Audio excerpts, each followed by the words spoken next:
Yo, what up, guys? This is Jalen. And this is William. And we are the Cloth Talk Podcast.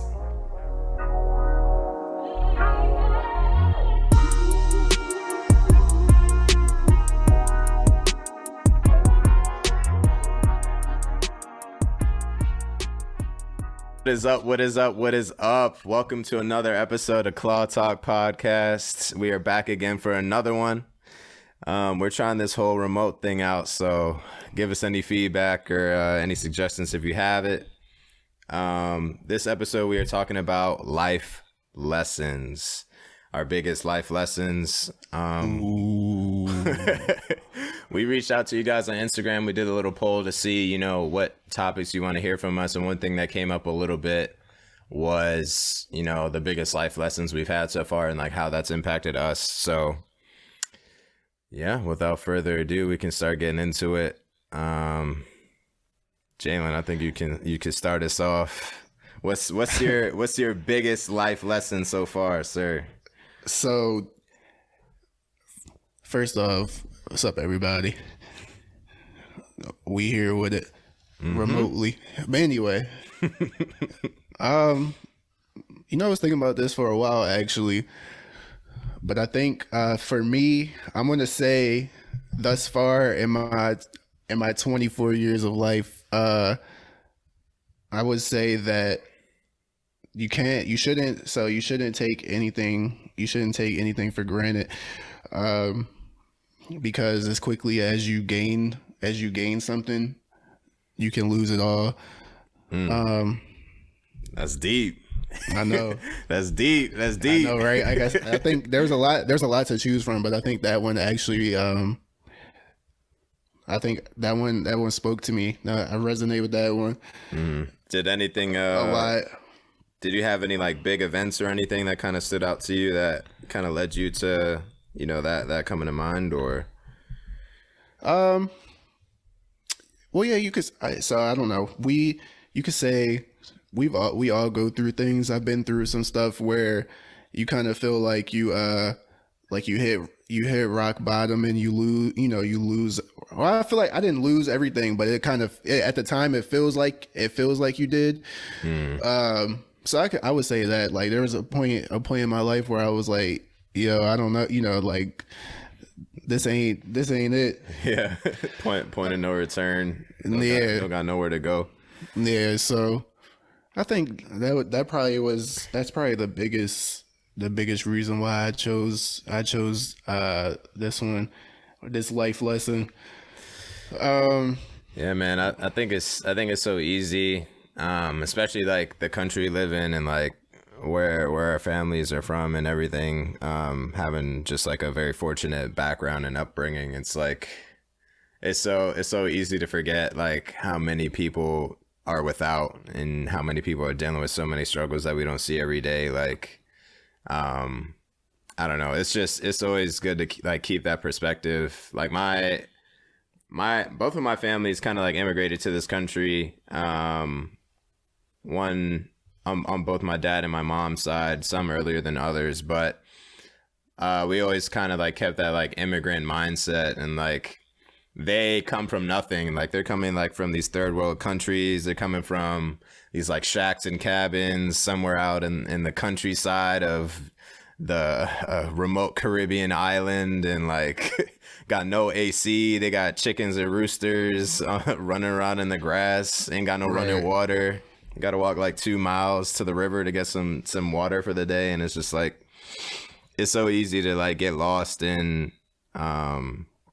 just like what you have and like what you can be grateful for. So I think that's one thing my parents are always like good about instilling in us, knowing that, where we come from, like our ancestors had like very humble beginnings, and like we should like, take advantage of everything that like comes our way. I'm not sure, like, do you feel like it was similar with your family, like in that kind of upbringing, or it just was it not like emphasized? Yeah, I think I would say it was kind of similar. But yeah, that's like I was saying, like, I don't know, we were both very fortunate growing up. Looking back on it, yeah, But like I said, like we can't take that for granted, because like you said, not everyone was as fortunate as us growing up. But just as quickly as we were brought up, it could all be gone. That's why I say we shouldn't take anything for granted. Yeah. Yeah, it's crazy. I don't know.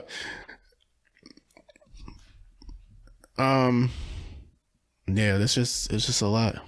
Yeah, I feel like 2020 especially too, like everything that's been happening this year just like puts that into perspective too, like the pandemic going on, like a bunch of like riots and like people losing their lives like left and right. It's like it could easily like end for like one of us or like a family, like knock on wood, like tomorrow. So it's like you got to take advantage of everything while it's here.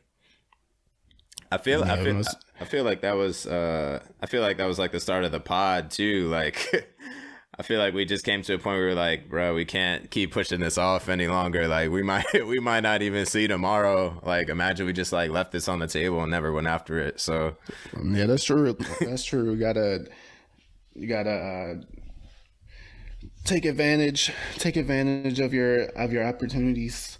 The time is now. That's what we said. Yeah. I didn't mean to cut you off. I'm not sure what you were gonna say. No, you're good. I kind of forgot though. And that is the end of the episode. So I don't know. You just take things one day at a time. Yeah.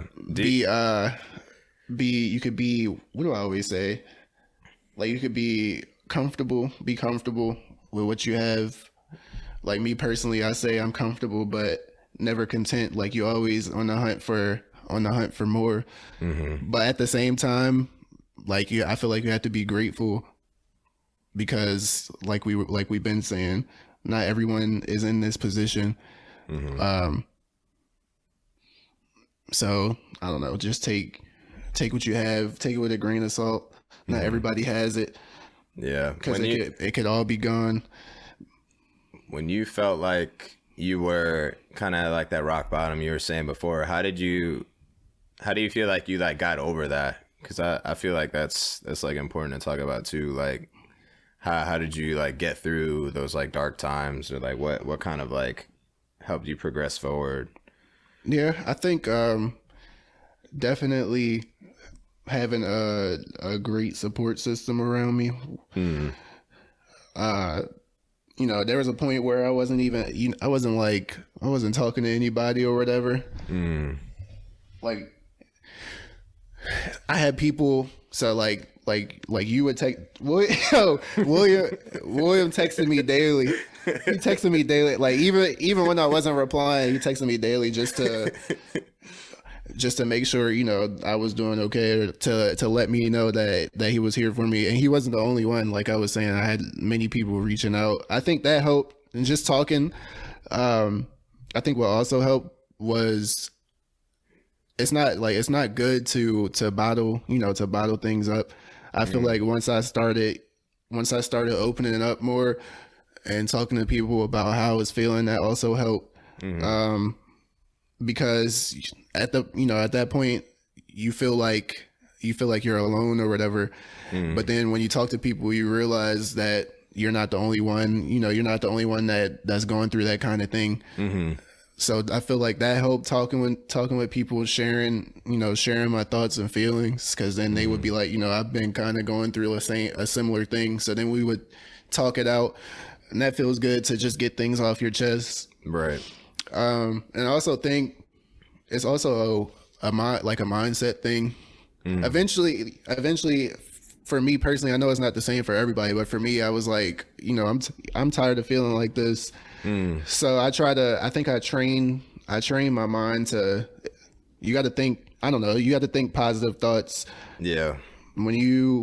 It's not good to, when you get down like that, if you think negative, of course you're going to continue to feel that way.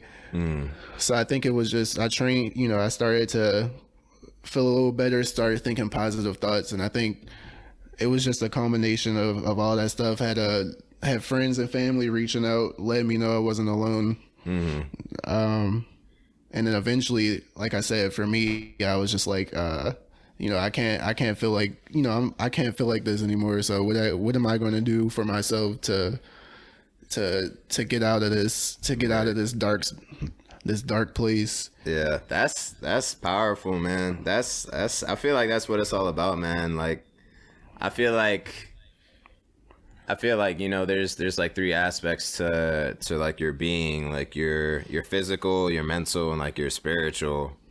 But it's a little weird. Like, if your mental is off, it feels like nothing else matters. Like, it doesn't even help that you're physically well or spiritually well. Like, your brain is the controller of everything. So like, it can alter your reality and shit. Like, everything. Like, when your mental is off, I feel like everything else is off. That's all I was going to say. Yeah, yeah. Like, it's definitely necessary to like feed that positivity into your life, especially too. Like, I'm a little bad with that too. I think historically I've been like, I like to go through things by myself. I don't really know why. I just feel like, I don't know, sometimes I don't want to like put that burden on other people, or it's just like I'd rather, like, I guess egotistically, I'd like to deal with it myself.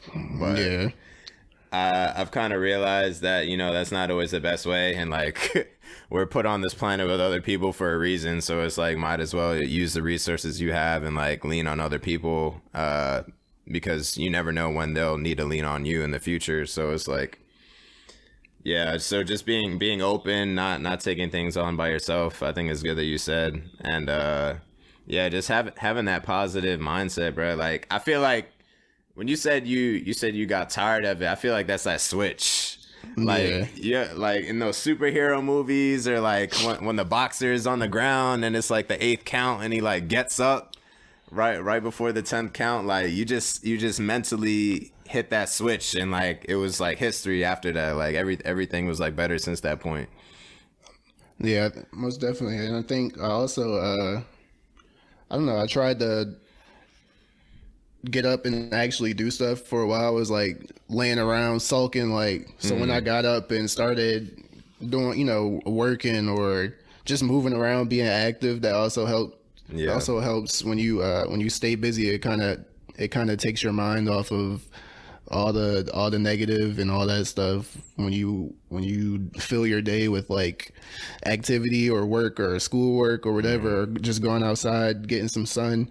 Yeah. So yeah.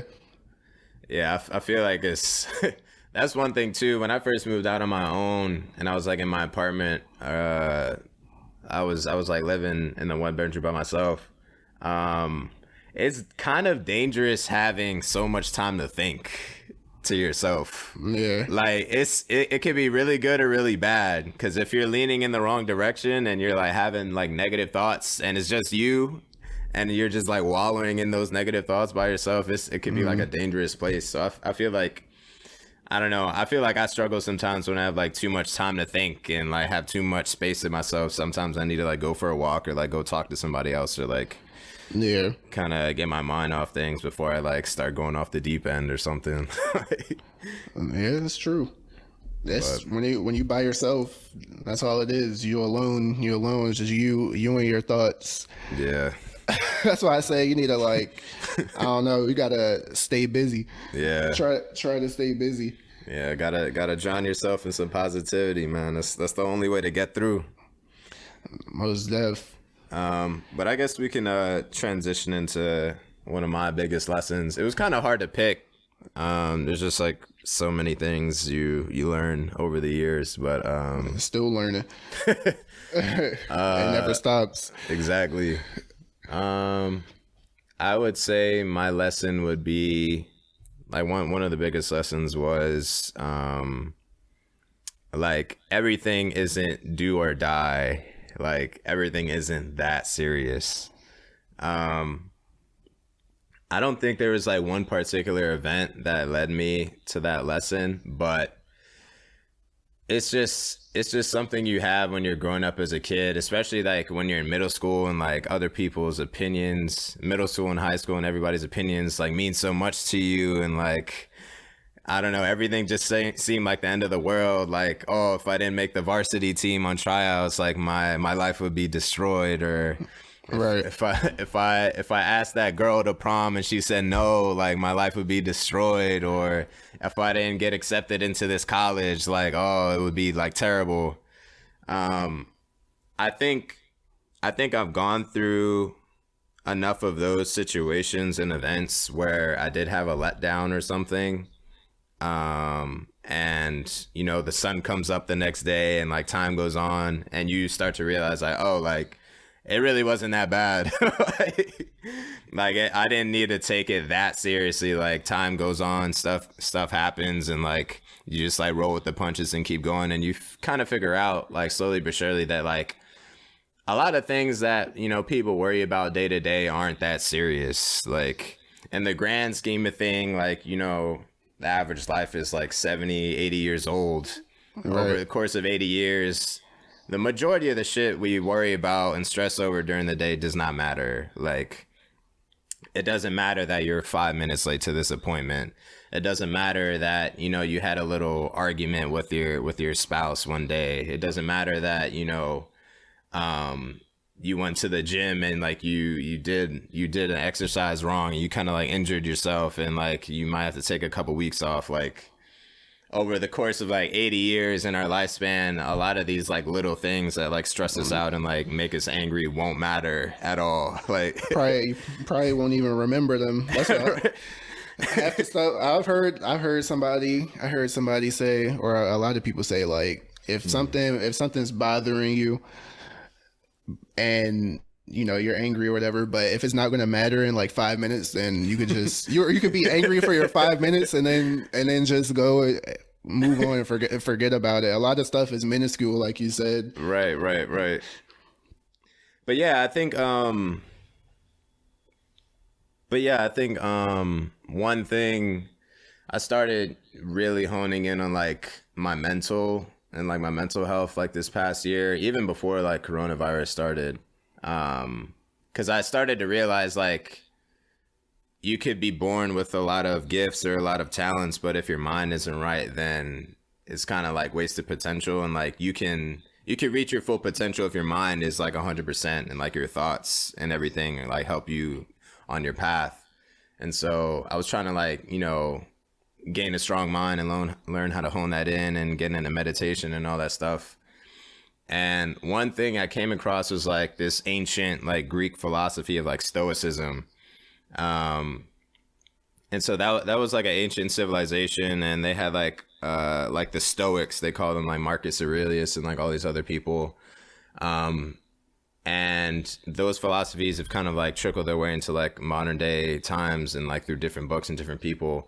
But one thing they had, one little phrase or like that they say is like memento mori or something, and it's supposed to be like a reminder that you will die one day. Mm-hmm. And it's not supposed to be something morbid or something to put you in a negative mood. It's to help you give perspective on your life. So like if you're in traffic one day and somebody cuts you off and like you almost get into an accident, now you're pissed, like you say memento mori and you realize like, oh, like one day I'm going to be on my deathbed and like, is this going to matter? You know, right, like 50, right, 40 years from now.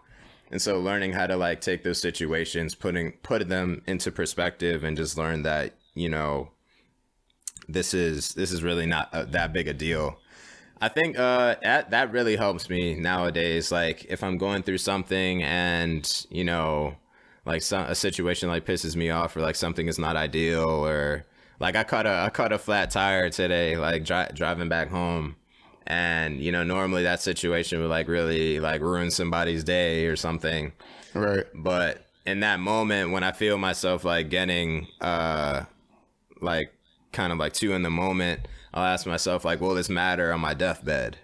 That's like all the question I always ask myself now. And it's usually the answer is almost always no. Like, I haven't more often than not, the answer is probably going to be no. I haven't said yes yet. So right. As long as I keep saying no, it just like eases the situation to the side. And so Yeah, I think that's my biggest lesson.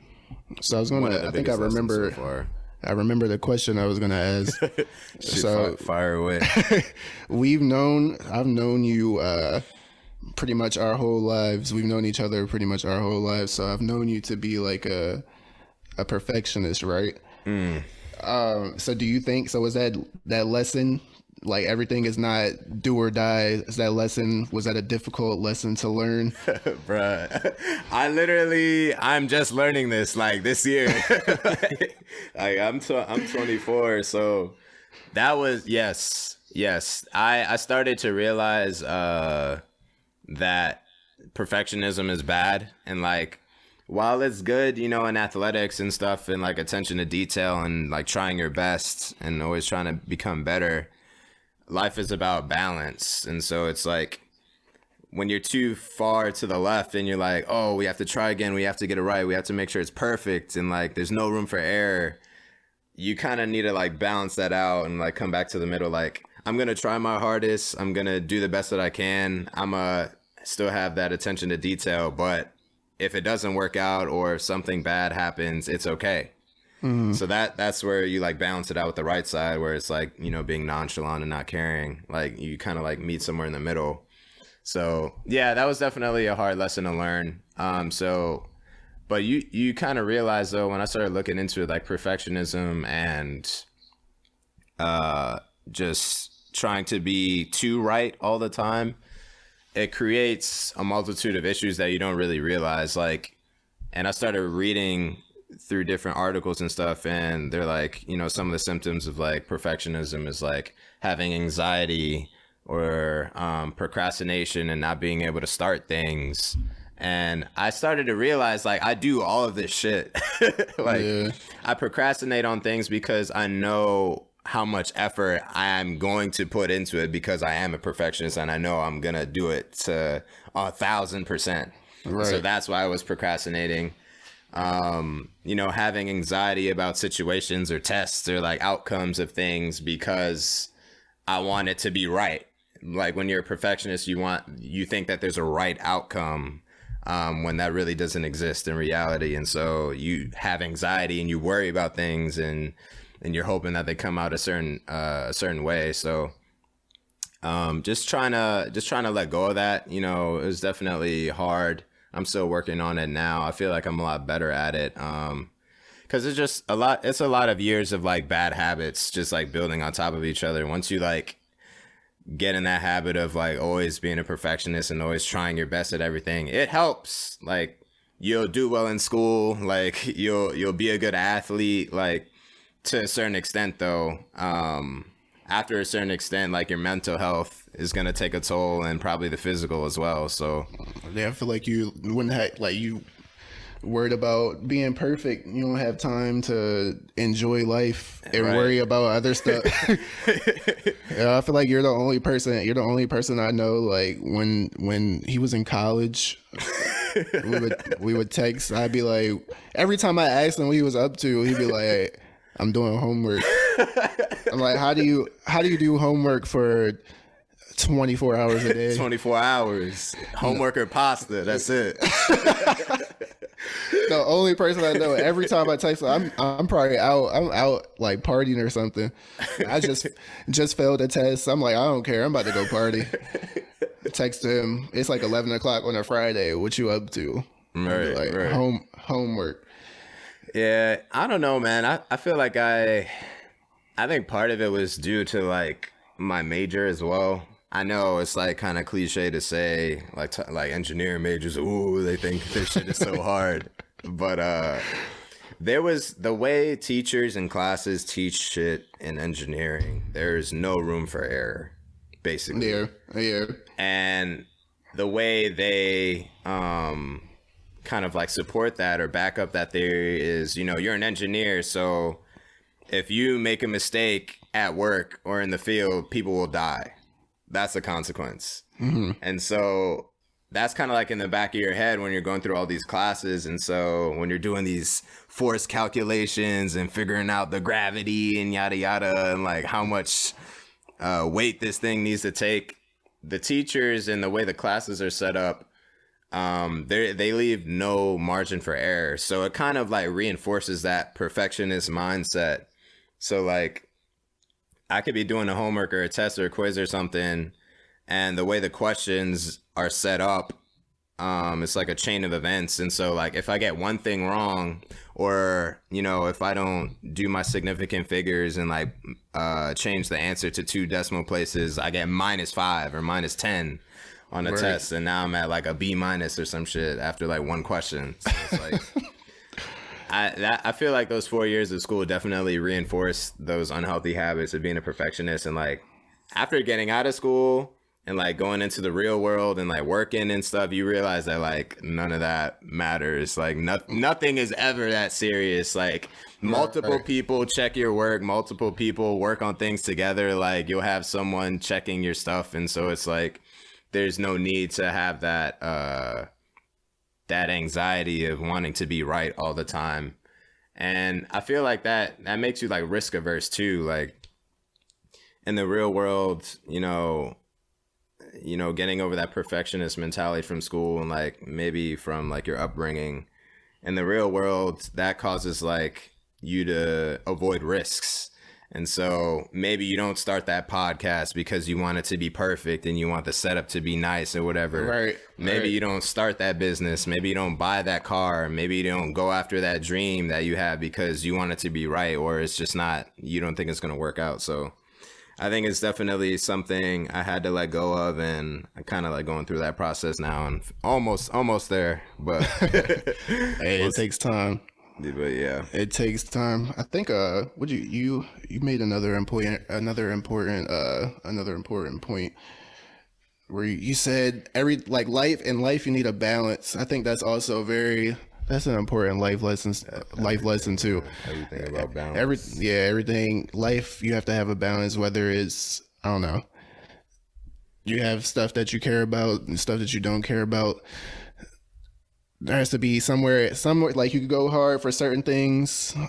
Other things are unimportant, so you don't, they might not require your energy. So you just have to find that middle ground. Yeah. Find stuff you care about. You could go hard at that. Yeah, that's super important too. Like what are your priorities? Like I feel like that was another thing, talk about the perfectionist stuff. Like not everything needs to be perfect. Like there's like the ROI is not there for certain stuff. Like if you brush your teeth perfectly, there's no difference between you doing it perfectly and you doing it 70%. Like, right. Whereas like if you're jumping out of an airplane, you want to be a perfectionist and like have 100% into that. So it's just like prioritizing what's important to you, having that balance, and like figuring out, what you need to spend your time and energy on, and like focus on those things. So that's definitely a good point you brought up too. We covered some good stuff. Indeed, man. Indeed. Important life lessons. Kind of short episode, but we figured that, short and sweet. Exactly. It's to the point. We figured this would be a shorter one. We talk about some important stuff. As always, just let us know if you have any questions, comments, concerns. Let us know what you think. What was your biggest life lesson? We would like to know. Let us know.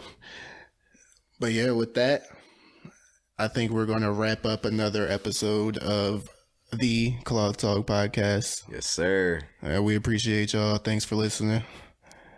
And we out. Peace.